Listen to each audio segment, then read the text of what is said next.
morning. Day today is July... Mama, 31 ngayon? 31. Sweldo day ng mga tao. And another box, another day. Meron tayong panibagong brand na naman.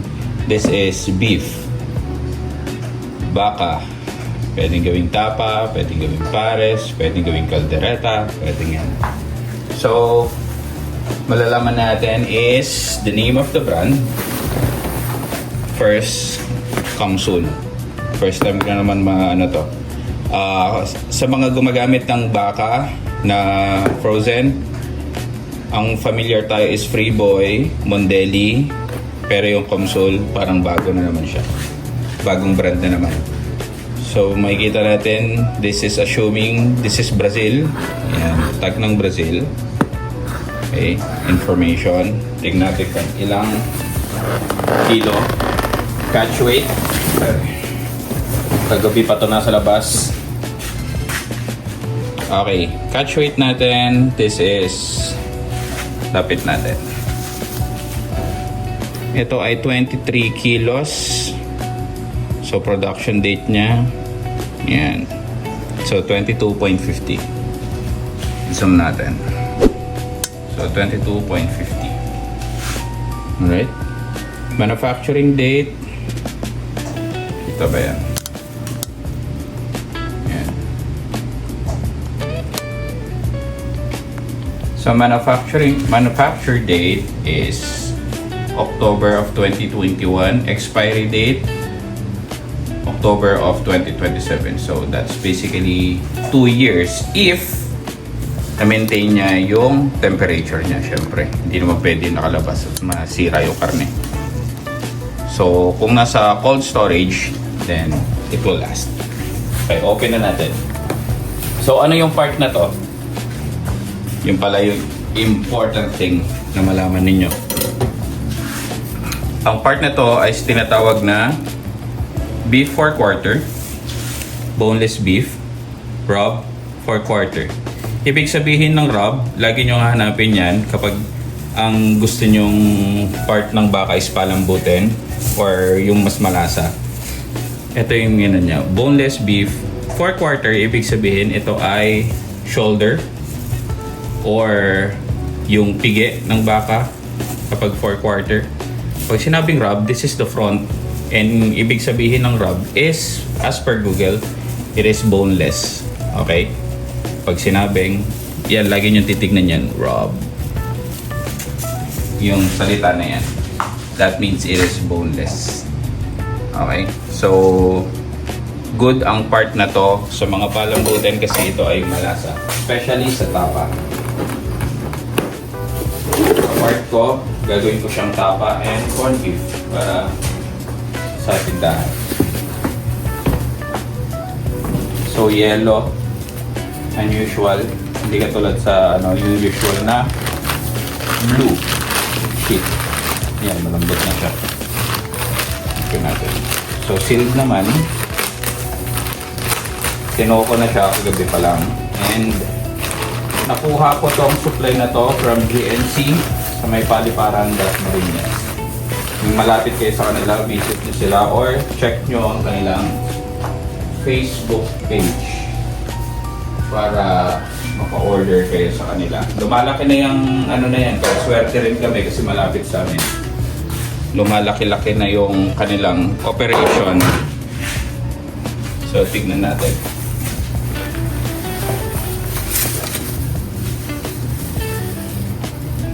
Good. Check the quality, the meat, and yung distribution. Hindi naman siya masyadong mataba. Good. May mga litid. Yan ang hinahanap natin. Kasi pag napalambot mo yan, napakasarap. Okay, same. Same. Distribution, litid. Litid. Laman. Yung tayo na ibang. Same. So, kaibahan nito sa ibang beef 4 quarter katulad ng Freeboy, ng Mondelli. Yun kasi sila malalaki yung chunk ng baka. So malalaki. Ito parang may specific part na tinanggal lang doon sa baka. Then pinagsama-sama sa isang box kasi maliliit yung maliliit yung kanilang portioning. Oh, yan. So maliliit ang portioning niya. Yan o. Parang there is specific part lang na nilagay sila. Kasi 4 quarter consists of a lot of parts na nasa shoulder. Minsan nga may kasama pang boneless na yung malapit na sa bulalo. Kaya makikita yung kapag nakakabili kayo ng baka, sa mga gumagamit na, makakatagpo kayo ng parang merong part na malapit na sa paa. Yan, parang ganyan siya. Malapit natin. Yan, parang ganyan, no? Kaya napapansin nyo, yung mga nagtitinda ng bulalo daw, for example daw, may mga sumisikat ng mga bulalo ngayon na merong bone marrow, ganyan, tapos 150 only rice, only. Ganito po ang gamit nila. Hindi yung bulalo. Bumibili lang sila ng separate na bone marrow kasi nabibili naman talaga yun. Meron ding mga boxes na nagtitinda ng bone marrow alone and papakat lang yun. Ipapabonso lang yun para mag-iwa-hiwalay. Mapapalabas na bulalo. Okay? Pero malalaman mo kung talagang kumakain ka ng bulalo, malalaman mo sa sabaw. Kasi nga, hindi magiging magkaparehas ang lasa ng bulalo na nabibili mo sa mga restaurant or Tagaytay na talagang bulalo sa improvised na bulalo. So ganito ang gamit. Ganito ang ginagamit nun. Tinakat lang nila, pinapalibutan yung bone marrow ng ganito. Kasi some of these chunks are malapit na talaga sa bulalo. See? Ayan o. Yan, ganyan siya. Yan. So, hindi mo talaga, kung hindi ka well experienced when it comes to frozen meats, mapapansin mo talaga na, hindi mo rin mapapansin pala na hindi talaga siya bulalo. So, ganito yan. Okay? So far, so good. Yung brand na to, kapag ma-encounter nyo, ito ang ina-expect ninyo. Maganda ito. Goodbye sa akin. Maganda yung pagkakabili natin. And yung supplier natin na yun, pag tinanong nyo yung admin, sasabihin din kasi nila yung kung ano yung characteristics ng baka or ng meat. Sir, medyo medyo mataba tong baka natin ngayon, yung batch ng baka natin ngayon. No return, no exchange tayo. Okay ba sa inyo or hindi? Nung nakaraan, nung sinabi nila yon, hindi muna ako kumuha. Then, pinantay ko muna yung susunod na batch, another week. Ito yung nakuha ko, which is much better. Ganun siya. So, what is the moral nung story na yun? Huwag kang magmamadaling bumili, huwag kang magpapaubos ng stocks. So, sa akin kasi, laging may buffer stocks. Kaya, hindi ako nagmamadali. Kung merong opportunity na makapag-antay pa, di nakakapag-antay, buklatin natin to. Mukhang merong matabang portion dito sa ilalim.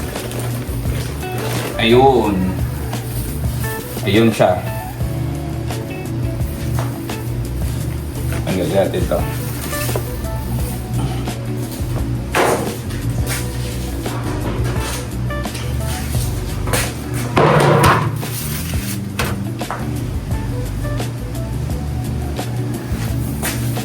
So, ito yung matabang part. Yan yung sinasabi nila. Sa ilalim, tignan, wala na. Yan lang. Nito.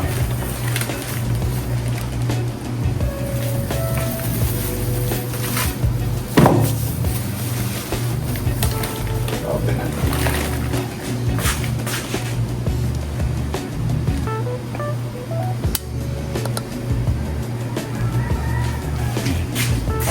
Lapit natin.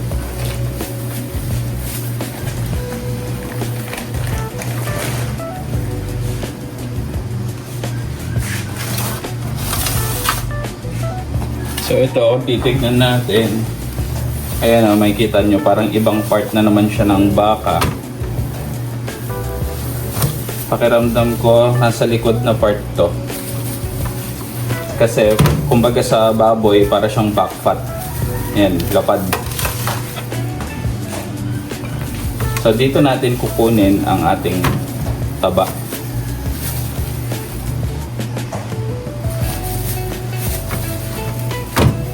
Para nga siyang liempo ng baka eh. Yan. So tignan natin yung iba. Para sure natin na yan lang. So far, mukhang yun lang. There. Yan na, pinaka-itsura niya.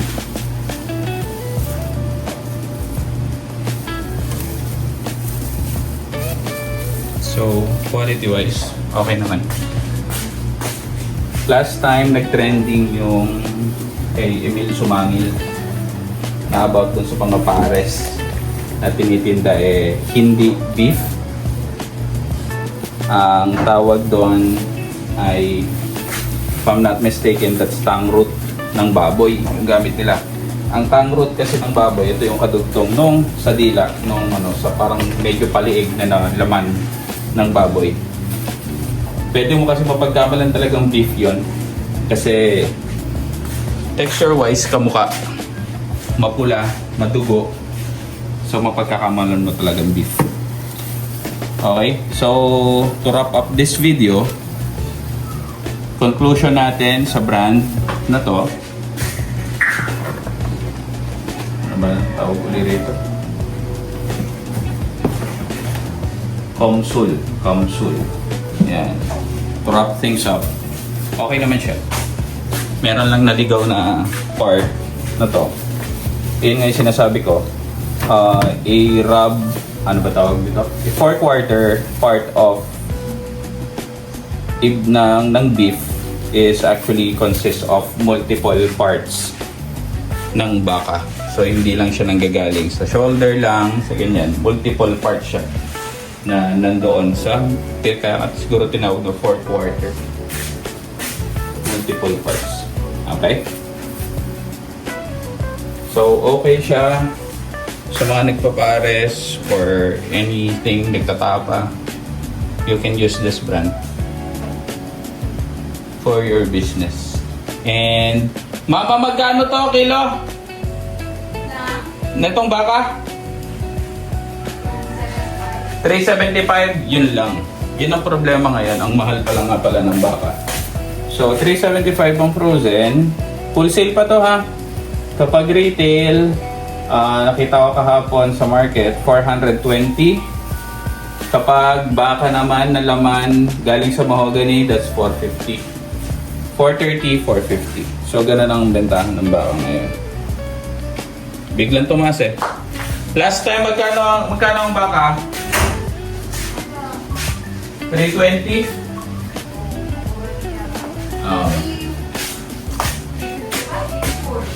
Mga ganun. 355, 320. Ngayon lang mataas, 375. Okay?